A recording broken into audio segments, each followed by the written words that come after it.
The lady who taught me how to do this is named Peggy Ash. She now resides in South Carolina, but she was a Michigan gal originally. She got me started, and we started making Santas out of Big Dipper gourds.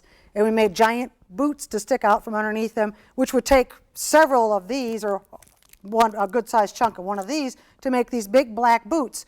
And it was great because you didn't need wooden feet to hold this big gourd up. You used the clay to do it. So we just pushed the gourd down into the clay, bake the feet, and then glue the body into the feet when it was done. And it was enough counterweight to make the Santa stand up. So it was perfect for us. And it was a lot of fun to make these big shoes to go on there, and it looked great. And so that's how I got started in it. And then I got to do the canes, and I'm addicted. I think this stuff is a lot of fun to play with.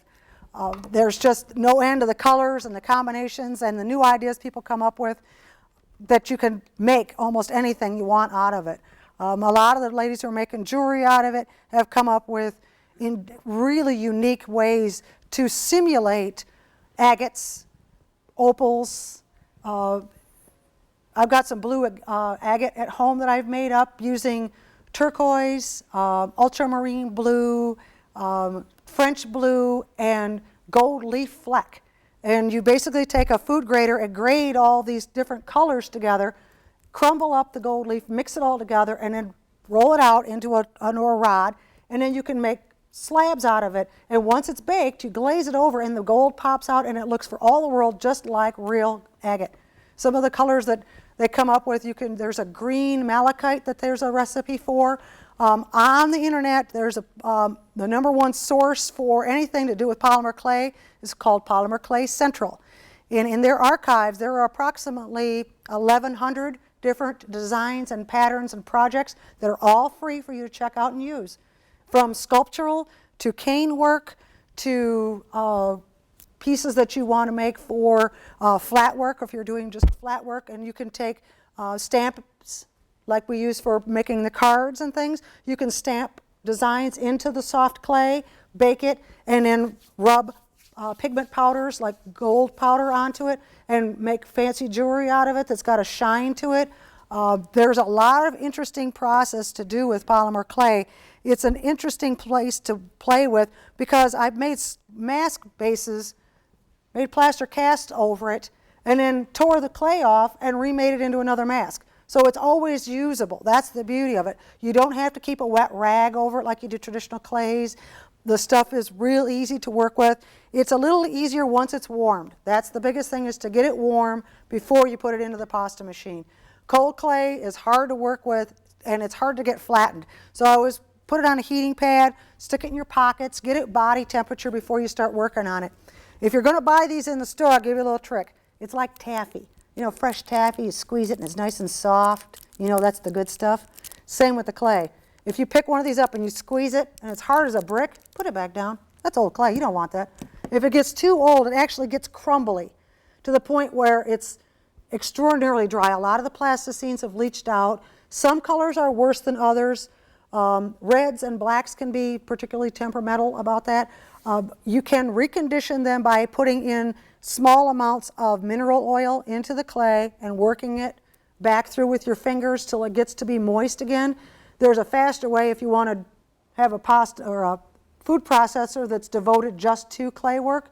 We'll put the crumbly clay in there, and with the chopping blade on, pulse it and drop oil into it. And until it starts to form up little peas and balls in there, it'll stay in this flaky mess, and it's very dry. And you can see as you add the clay, once you get to the right amount, everything starts clumping together and forming a little ball. Eventually it'll all clump together and make one giant one. If the blades are sufficiently rotated, it will take about 5 minutes. It's the easiest way to recondition clay, but most people don't have the time or want to take the time to do that.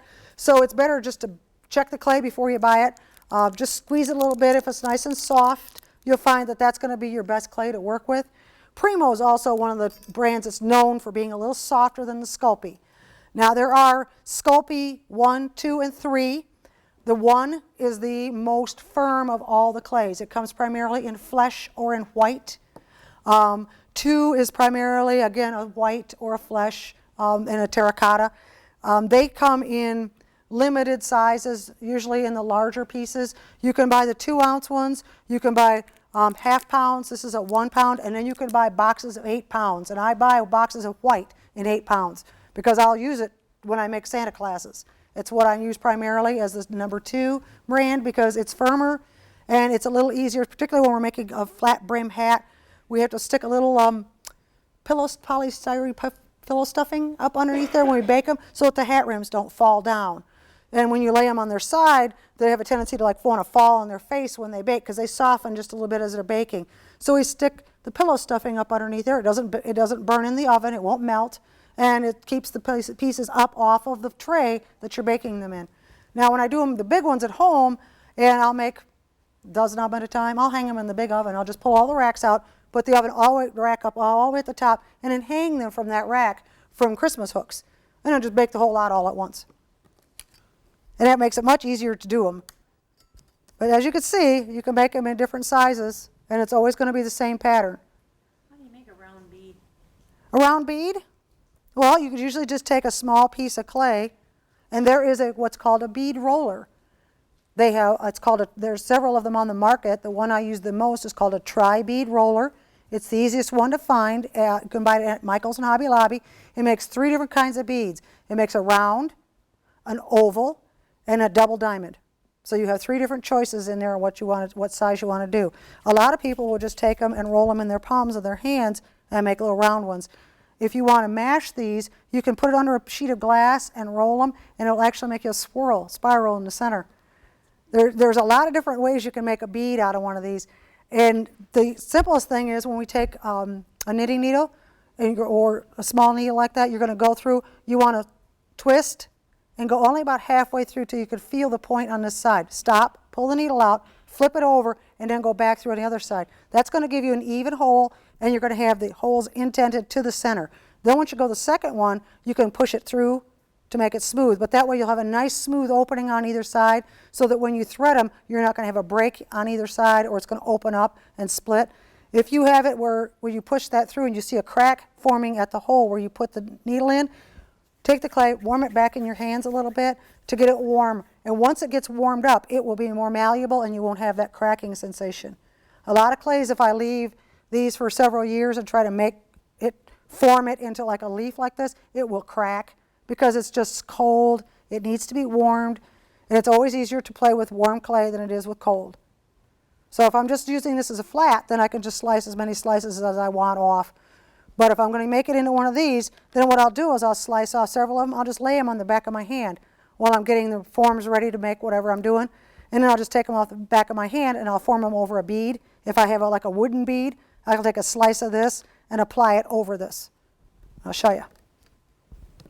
By roll cutting, by rolling the log back and forth, we'll keep the shape better. Would it be better off if you chilled that now? I normally would not mess with a fresh cane. It's better to let your canes sit for 24 hours before you slice them, and that way they'll firm back up and they'll be colder. If you're in a rush, and sometimes I am, you could throw them in the refrigerator for a couple hours, or if you really want them cold and you're doing very, very small cane, because it will mash quicker because it's so small, freeze it overnight. And that'll give you a much better firmness to slice through. Now when you put the holes in them, does the size change at all while in the baking process? No. Polymer clay does not change size when it's baked. It's pretty much a uniform size. It does not crack. It does not shrink. It maintains its original size and shape. So then I'm just coating the original ball with the slices. I didn't bring my pokey tool with me tonight, so. But then we have the bead, like so. And then you can just poke wherever you want, and you can make the bead out of it. So you can bake the center first if you would like, because the center will take, depending on the size of the center, you have to judge the thickness of it. Like I said, 1/4 of an inch is 15 minutes. So if the big bead like this, I'll bake this for 20 minutes because it's solid clay. But if I was doing this slicing over a wooden bead, then I would only bake it 10 minutes because the wooden bead is not clay, it's wood. And it's the shell is the only thing is the clay, and that's very, very thinly sliced. Yeah. There you can see what we made tonight. It's still soft and squishy. You guys can squish on it, it doesn't matter. The polymer clay is a lot more forgiving than some of the other clays that are made. I really enjoy this stuff. It's interesting material to work with. I've got stuff that's 10 years old, and it's, you know, just warm it up a little bit, and I can still work with just as easily as I can the brand new stuff that I buy. Do you store in plastic bags once it's open, or how do you store it? Nope, I store all of it like this. I wrap it like this, and then I have boxes that I have saved all the toilet paper and Christmas wrapping tubes, and I store them all upright in tubes. It keeps the longer canes nice and straight. You can keep them separated by colors. I'm kind of perfect about it. Okay, anal. I have them all rolled up in lines of rows of colors.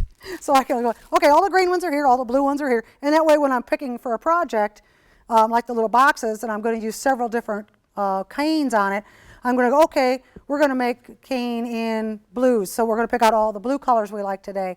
The tin is basically, we take the raw clay like this, and we'll sheet it out through the pasta machine. And by making a sheet through here, like this, we can adjust this down to where it's very, very thin. What you do, leaves, like you put it on that. This is as thin as I can get it, and this is as thick as I can get it. So what I was talking about storing was the knot before you put it into a cane. This stuff. Yeah. I have it in just plain old boxes, the deep plain old box, and I have them just up on end so that you can read the name of them, and I have them stored in rows. Because I teach class how to do this, how to make leaf canes to people, I have 4 boxes, and I have all the oranges in one colors and oranges and reds in one. I have the blues in another. Wrappers on it. No, they're already wrapped. Yeah, they're fine like this. But then if you open one of them, that's what I'm trying to get at. Oh, when it's like this? Yeah, you can put it in a plastic bag. You could wrap it in a little bit of wax paper. Yeah, wax paper is usually the best. Some plastics don't agree with doing with the oil that comes in it. So you have, the pasta machine will give you different sizes. There are also what we call gauges, and they're sheets of plastic that come in different widths. And if you don't have one of these, you could put, just like we do baking a pie dough, you put one on each side and you roll the clay in between it, and those gauges will set you the thickness that you're rolling to. This takes too long for me. I have no patience. I want them speed machines, because to me it takes too long to do it all by hand, and it's much faster to do this. And when you do this and you want to make lots of different kinds of canes, that's the only way to do it, is have a pasta machine. And when you're doing hundreds of them in a year, this will give you carpal tunnel. So $160 you could buy an electric pasta machine. But again, we always condition the what we call these little bricks, from the 2-ounce ones all the way up to these guys. And when we warm one of these up, we still condition the cold clay through here until it's very soft. And then when we start to make the Skinner blends, we will run that through the electric machine, because then it's all been conditioned, it's very malleable, and it's very soft. You don't want to rip the gears out of a $160 pasta machine. These you can replace $12, $15. My first one I bought at a garage sale, and it was the best one I've ever bought. It's an Atlas. It's an actual true pasta machine. It's one of the best ones made from Italy. It has all the blades and everything else in it. I don't use any of that. All I use is the machine and the crank. But the better machines are going to last longer. Most of the ones that you buy in the store are the cheapest ones that they come out with. They come in a blue and white box. They're not as durable, but there are other machines that are better if you want to get into this. Try to find one at a garage sale. You can always find somebody who got one as a Christmas gift. They've got 4 kids and no time to make no noodles. So yeah, you can always pick one up at a garage sale for pretty cheap. Even if it's been used for food, doesn't matter. But once you use it for pasta, leave it for pasta. If you want to use for clay, it's all done. It's the only thing you can use for clay. Just like my food graters, when I make simulated stone, it's a dollar store food grater. And I just grate off the clay. It goes back into my clay tools. It doesn't touch food. You don't want anything that's been in this stuff to get in your mouth. It's not edible. Then On your box, My box. branches, how did you get the color in those branches? When you make a little clay, when we started out with the bullseye, you would take your blade and you cut it down the middle and you separate the two halves. And on one half you do 45 degrees and the other half you do 45 degrees. And then you flip them over so that the branches all go like this. And then before you put all those back together, you lay them on a sheet of clay and of a different color, and then you cut them out and you make sandwiches out of it so that it's sandwiched in there as you make them. They're a very involved process to make some of these. Did you get that? Like I said, when you make one of these and you cut this into a chunk, and I can do a quick one here. Let's make it out of this. Did you have a cookie cutter or something, make all the leaves and put on that gourd? No, You made it's all out of a cane like this that I just pinched one end to make that kind of a leaf shape out of it, and then I just make the slices out of it. The whole thing is shaped that way. But if you make them in little block, if you make a block like this, see, turn it over, and now you cut it in half, and then from there,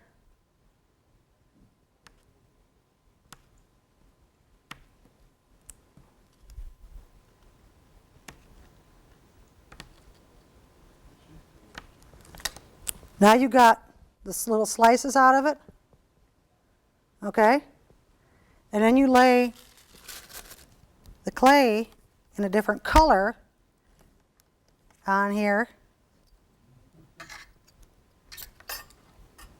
and you sandwich it between each one of these slices.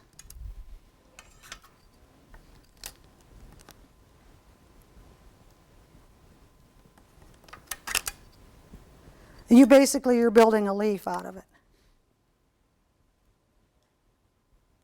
And now we'll trim this up a little bit.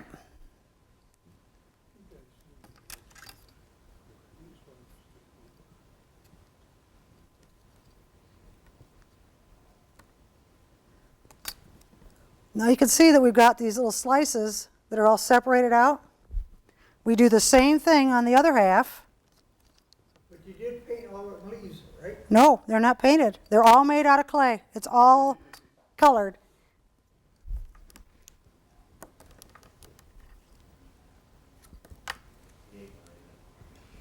More complicated than carving. Yeah, in some ways it can be because it's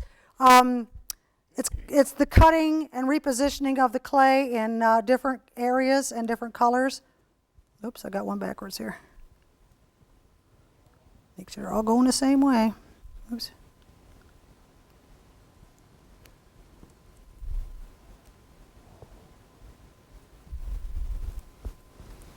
How many years you been doing it? 4 years. I've been working on clay with clay for 4 years now. And to me it is an addiction. I really enjoy it. Oh. You ever get your housework done?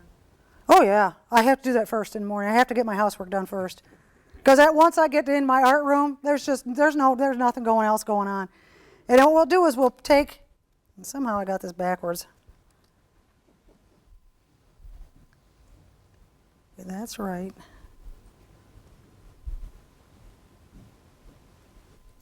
I'm not seeing my pattern here for some reason. Oh, okay. And we got to do one in the middle.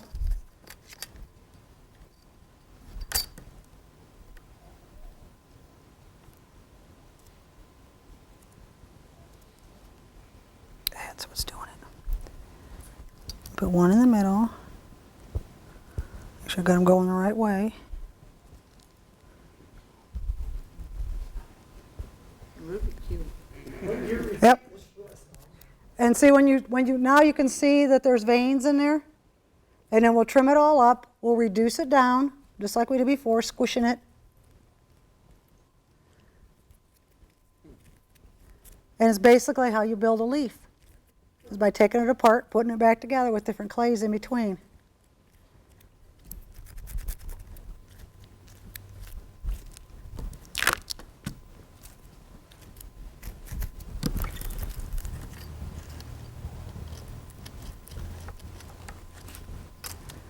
Still don't have the center color coming through. There's not a lot of center color left in it, but you can get the general idea. Because we didn't have enough hot pink for the center. But you could do leaves in all different kinds of colors, different color combinations. And if you're doing your background scenery and you want to add leaves or little flowers or things, you can make them out of polymer clay. You can make them exactly in the colors you need for the background that you're working on. You can make little starfish or little sea creatures to go on the bottom of a piece if you're doing a saltwater scene or a saltwater animal. You can make bug bodies and attach the wings. I'm going to steal Orlando's wings idea and make polymer clay dragonflies and put clear acrylic plastic wings on them by just gluing them in. Karen, will you be teaching at the Roundup? Yes, I'll be at Everett. Yeah, I always teach for the ladies up at Everett. To me, it's a lot of fun. I really enjoy it. I learn as much when I go up to Everett as I do when I'm here with you guys. I always try to learn something new when I'm up there. And the ladies are always a challenge because they want me to bring different things up there so that they can learn different projects. They're not interested in doing a lot of carving, so we bring weaving, clay up there. We made drums last year, which was a big hit. So that's one of our best classes, is to bring the drums up. So we have a lot of musical instruments that the ladies like to make. Then I've had ladies who buy gourds from me to work on while their husbands are going to the second week. And they'll do the seminars, and they're just sitting in their motorhomes with nothing else to do. So they'll get gourds, and they'll say, oh, I want a wood burn. So they'll wood burn, and then they come back. And I had one gal who bought 4 gourds from me after the class that we did the burn through leaves on. She came back 2 weeks after Everett and come to my house and bought 25 more gourds so she could make it the rest of the family one. So she got them all done for Christmas, so she was really ambitious about it. So any more questions? So Jen, once it's baked, you can sand it, you can carve it, Paint it. and you can paint it to put any kind of a lacquer or varnish. Yep. You can do almost anything to it once it's baked. It's real hard. There's not much. I mean, depending how thin it is, you can break these. They are fairly fragile when they're this thin. But the thicker you make them, the longer it takes to bake, but the more sturdy they're going to be. There's no point in making like a whole figurine out of clay. It's better to build a wire armature and use tin foil to build up the muscular parts on the body, because that way you only have to sheet out some clay or roll it out into thin sheets and then apply it. You don't have to bake it as long, and you're not wasting a lot of product on it when you're working on it like that. She's got some great ideas when she's doing tin foil for the armatures and pieces. She actually takes and wraps them around the wire, and she has a small tap hander, and she basically beats them down so that smashes them all down and just continuously and beats them until they're very, very hard. And her tin foil on there, once it's all compacted and she's pounded it down into the shape she wants it and keeps adding more on it, it's very solid. And then so when she puts the clay over it, it doesn't take a lot of it to go over it. Just a sheeted piece over the top should work just fine for her. She'll add the cheeks, muscles in as pieces to go on top, and then blend them into the original, what we call a skin, so that you'll have the body parts on there. She can go in and sculpt the fingers and the knuckles and things with tools, but to build up the whole body, rather than have to make it all from scratch with just the wire in there, she uses tin foil underneath, and it makes a lot of sense to be able to make that egg-shaped head. Well, rather than having a little soft, because tin foil needs to be really compacted to get a good firmness to it. So by taking that little mallet, she can pound that down, that little ball down on there, and make it very solid. And if she's just got the original center body wire, she can turn that wire armature in her fingers while she's tapping on it to get it to compact to a very small, very solid ball, so that when you put the clay on there and you're pushing on it with your tools and stuff, it's not going to give, and you're not going to push through, and the tin foil's not going to come through it because it's very solidly packed. Anything else? That's my show.